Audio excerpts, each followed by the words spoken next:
Some families honor a will, others treat it like a group project. This one comes from r/AITA, a father's gift met with a spouse who believes inheritance is a team sport. A few months ago, my dad gifted me some money, shares he'd inherited from his mom years before he remarried.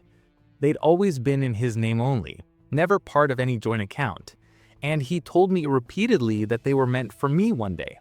So when he transferred them, I thought it was a kind gesture, a full circle moment.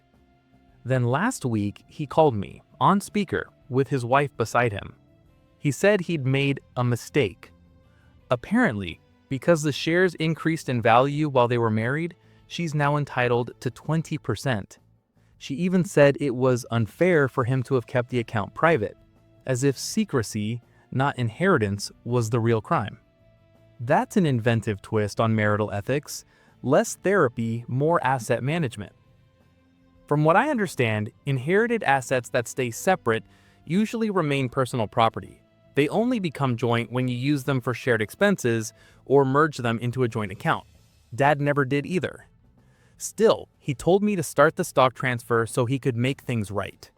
I love him, and if she truly had a legal right, I'd hand it back, no hesitation.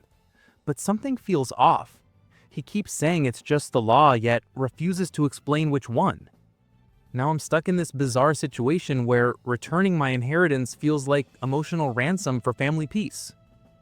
Entitlement isn't always loud. Sometimes it happens wearing a wedding ring and holding a dictionary of made-up legal terms. The brilliance of this dynamic lies in its subtlety. The stepmother reframes ownership as oppression and privacy as betrayal. What's his is hers, what's yours is negotiable, and what's fair depends entirely on who's holding the speakerphone.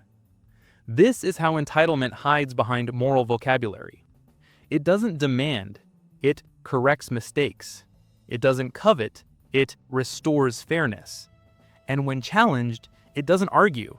It diagnoses your boundaries as cruelty. In this case, keeping assets private becomes a synonym for I didn't get anything. One commentator put it nicely.